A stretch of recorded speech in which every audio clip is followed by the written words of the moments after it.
Less is more, the art of productivity. My name is Michelle Hammond and I'm the founder and director of a wellness consultancy company and 2 training schools, the longest standing of which, SPA Business School, focus on business building, coaching and leadership for SPA and wellness senior professionals and is now 15 years old. The second training school is TPOT, an acronym for the power of touch, and that focuses on educating SPA and beauty therapists on all aspects of health in wellness, from cancer to dementia, diabetes, disability, depression, and the like. I've been in the industry for nearly 30 years and have had the pleasure of managing and directing some of the world's leading spas. Over the past 6 years, I've been responsible for conceptualising and developing the wellness spaces, services and experiences in the UK's leading residential community living developments. My absolute passion is helping owners, operators, managers and our industry brands drive productivity, profitability and performance so they can truly thrive. My motto has always been, keep it simple. Because we can have a tendency as human beings to unnecessarily complicate things, can't we? Make it practical, because if it's something that needs to be done, it's more likely we'll do it. And take action. That means get up and actually do it. Nothing is achieved by will alone. So, in this session, I wanted to share 10 top tips with you that, if actioned, I know can and will enable you to work smarter, not harder, and drive your productivity effectively and efficiently. So, shall we explore them? Carpe diem. Seize the day.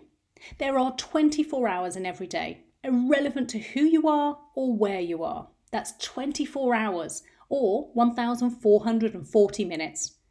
How you use those minutes are up to you. It's your day, your gift, your opportunity. So you have to embrace it with vigour and purpose. Is how you're spending your day in line with your values? It's not about filling it with mindless stuff and just being busy, but it is about filling it with real meaning. Consumer culture has captured seize the day. The idea that instead of just doing it, we just buy it instead. Shopping is the second most popular leisure activity in the Western world, beaten only by television. Instead of seizing the day, we're often just seizing the credit card, says Roman Gražinyevich. This is not about getting busy for busy's sake. It's about making each day count in a way that's right and relevant for and to you. For those of you in the industry, you'll have often heard, especially from the likes of Tracy Woodward, previous MD of Aromatherapy Associates, phrases like self-care is healthcare. It's said that health is wealth, and from within the industry we well know that that is really the truth. Never more so than in the current climate. Yet how often we neglect ourselves, to our detriment, can be really surprising. The human body is the most intricate and incredible thing, and in return for its wonder, it only asks a few simple things of us. To allow it to sleep well, to eat well, to move more, and to connect deeply. How you look after yourself is within your control.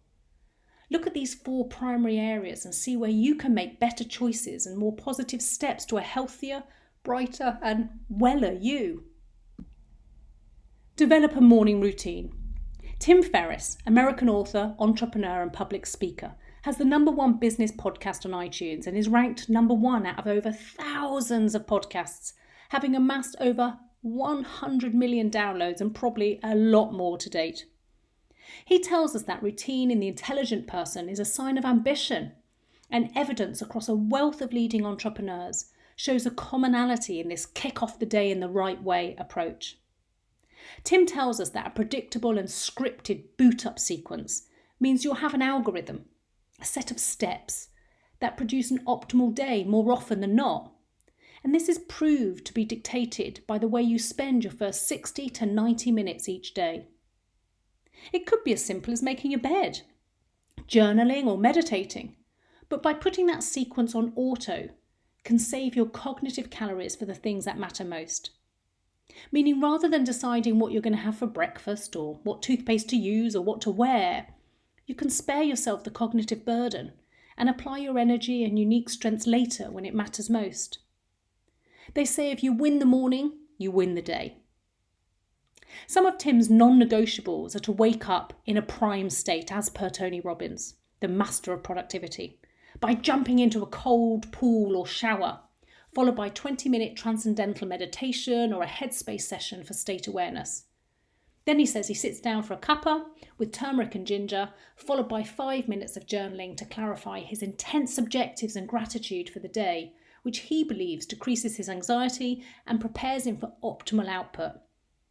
He says it takes him around 30 to 40 minutes, and I think that sort of opportunity is really doable for all of us, isn't it? So what's your morning routine currently? Is it serving you and seeing you and setting you up for your best day? Clarify daily priorities. No matter how well you start your day, if you don't get clear on what matters most that day, you risk letting the day run away with you. I've just read Measure What Matters by John Doerr, about how he helped Google, Bonnet and the Gates Foundation rock the world with OKRs, objective key results, which help individuals and organisations define what really matters, what then needs to be achieved, and how to monitor productivity with time-bound, aggressive and yet realistic key results. Andy Grove, founder of OKRs, once said, "There are so many people working so hard and achieving so little." And this is often because the overarching goals and objectives have not been defined or are misaligned with the daily tasks. And days become weeks, weeks become months, and months become years.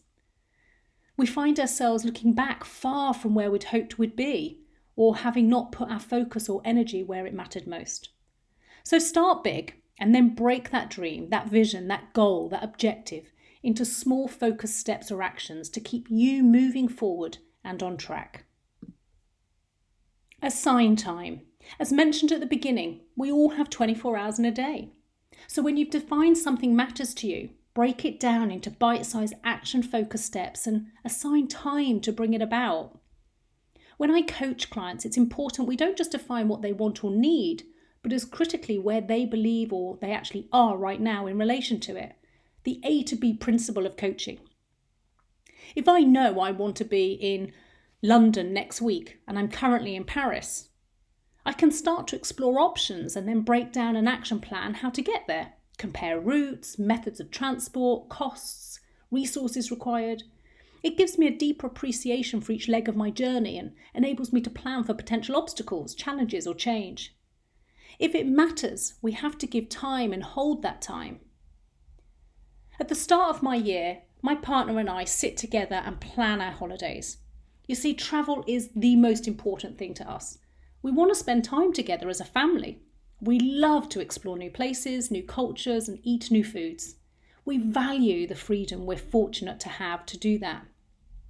I also love to spa, not just tell everyone else how important it is. I take friends to try new places and groups of girlfriends for mini breaks a couple of times a year. I also know I can work hard, and because I love what I do, I can easily oversell myself and overconsume my time, being busy. So I schedule in monthly facials and massages, fortnightly manicure, and I have my hair cut every quarter. These all go in my diary before anything else. I also love my wider family, and we schedule special family occasions, birthdays of loved ones, and community events or activities that we like to be involved in and part of. And because of the pace I work at and my desire to be present in my kids' lives and help them start out healthy and well, I also like to schedule in a few mornings a week where I can take and collect my son from school. He's now nearly 10. I have a day each week where I work from home, and sometimes where I work in the evenings, just so I can spend time in the day with my little girl or cooking. Sometimes I like to cook up healthy snacks and batch cook, dinners that I can pop in the fridge and freezer for the weeks ahead. Because I need to feel like I'm doing my best to look after us as a family, and it feels rubbish when I can't get that to happen and we end up reactively picking foods out the fridge or ordering takeaways or putting beige food together. Then and only then do I start to schedule in my prioritised work, purpose actions, events and activities that are important to my business growth and my business relationships too. So key industry events go in the diary, commitments with courses and trainings that we always run, and then our coaching and mentoring sessions. Then I look at learning at least one new skill every year. A couple of years ago, I taught myself video journalism. I went to The Guardian and trained as a video journalist. The year before, I trained myself in web design and WordPress. And last year, I completed the Science of Happiness graduate programme with Yale University. Because I'm an ambassador for education and self-development, so I believe it's absolutely critical that I am seen and do continue to educate and self-develop myself.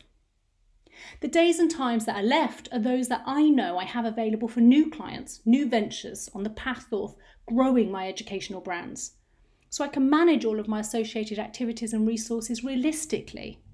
As a result, I am no longer spending most of my time in catch-up, over-promising or failing to see bottom-line growth.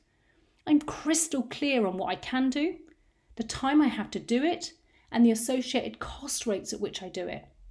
It enables and empowers me to become efficient and effective, whilst also most critically being true to my values. Gamify the process. To gamify something is to take an activity or task and turn it into a game. Games are fun and can motivate participation, engagement, and loyalty. The more fun we can make our tasks, the more likely we are to consistently show up, step up, and deliver. I, for example, have to write a lot of content for my clients, whether it's creating training resources or developing a working strategy. Sometimes a pen and paper is good enough. Sometimes tapping away on the keyboard gets me through. But sometimes the thoughts in my head get blocked by the pen and the keyboard, and I struggle and stumble to get down what I want fluidly and efficiently. So, in moments like that, I take myself to the swings. Yep, the swings. I've always loved the rhythm of the swings since I was a little girl. It's playful and fun for me. I clip on a mic to my dictaphone and I talk away out loud, perfecting the points and content until it feels right. Then I can go home and either my assistant or I can type it up. Those of you that know me will also know that I am a massive advocate for colour and chocolate when in creative mode too. It's not something I believe people can turn on at a desk between 9 and 5. So whenever I need to do creative work, I often take a large pad of paper, position myself on the floor or out on the grass or by a white wall, and I scribble, draw, colour the points with a mind map approach. Recently, when my team and I wanted to evaluate and redefine our own strategy and priorities for the next few years ahead, we took ourselves to our local activity centre, and between water orbing, kayaking and rock climbing, we nailed it. The task might be mundane or challenging, but that doesn't mean you have to be. Deconstruct the tasks. When you're struggling to get momentum in a task, it's often because the task is not small enough or you don't see or understand the relevance of the task to the bigger picture, consciously or subconsciously. So if you feel any resistance, stop. Take a look at what you're doing and why. If it is in line with what you've defined really matters, look at what you could do just to get started. Action requires just one step to get motion. So for example, when I ran the 4 Seasons spas in Bali many years ago, we used to have a tag on our yoga mats in people's suites that said, "Just get on the mat." Because quite often, throwing the mat on the floor and stepping on it was enough of an action to get motion. And practice often followed. If we think too much or too far ahead to the completion of the task, we can get daunted or overwhelmed. So, don't think about the practice. Start by just getting out and on the mat. Action, not distraction. It seems today more than ever, everything around us is designed to steal our attention, and with it, most valuable resource, our time. To be truly productive and avoid consumption, you have to learn to shield yourself and develop your ability to focus on command. My biggest distractions are social media. I run an online blended learning business, so social media and technology is a big part of my day. But the challenge is to use it and not allow it to use you. So after much trial and error, I can tell you, I now only check my social media a couple of times a day and for never more than 15 minutes at a time. I've also recently unfollowed anyone that I found distracting, whether because they post really negative and destructive posts or because what I believe they post is pointless. After one of my distractions can be family, finding solutions to problems around the juggle. Now, my partner will tell you I'm an insatiable solutionist, which means I like finding solutions to problems even when they're not mine, and I'm never short of ideas. I get so excited actually, in fact, by new ideas that it can often steal time from following through on what I am supposed to be doing, a bit like a magpie. As a result, I have to be disciplined and put strategies in place to protect and manage myself. This can involve lockdown days, so I'm not exposed to other problems, kind of like putting myself in isolation as we're experiencing now. And rewards for disciplined task-focused action, whether with extra treats, extra time with my kids and/or time with friends, what I like to call my business bonuses. What are your greatest distractions and what can you do to minimise them day to day for yourself? Find your flow. Now, I have no doubt you all know about being mindful and the huge benefits that mindfulness has on your health and well-being, as well as your productivity too. When we're truly present, when we're so involved in an activity that nothing else seems to matter, we're getting to what most describe as the flow or the zone. When you're there, nothing else exists. It's just you and the task at hand. It's beautiful. When was the last time you were in the flow or zone? Why were you so deeply focused and what helped you reach that level of immersion? Because you can learn to trigger this state if you first understand how it happens for you. So what works for you? How do you and how can you get into the flow and immerse yourself in the task at hand fully? Reflection. Reflection means to give something some serious thought or consideration, and there is never more important time to do that than at the end of each day.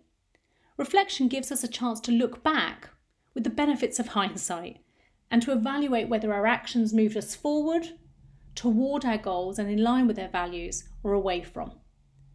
For me, nothing helps me reflect better than a glass of red sat in the garden at the end of each day, or snuggled on the sofa with a blanket and some music, or even a deep hot bath with candles, or a long leisurely walk along the river. As Hall and Simrel said, the more reflective you are, the more effective you are. So, there we have it, 10 ways you can drive your productivity. So ask yourself, how much more productive could you be? Before I leave you, I just wanted to put the bigger picture into perspective from this brilliant and powerful reminder from the book Polar Bear Pirates by Adrian Webster. I'll read the passage to you. Planet Earth is widely believed to be approximately 4,600 million years old. This is an unimaginable timescale, so for the sake of sanity, let's pretend the Earth is only 46 years of age. This being the case, mankind arrived here just 4 hours ago. JFK was shot 17 seconds ago. Elvis died within the last 12 seconds. And if you live to be 100, you will only get 44.4 seconds. What you do with your go is of course entirely up to you. But please remember, life is not a department store. There are no refunds, and the only 2 guarantees you get are that at some stage your clock will stop and that you will be taxed along the way.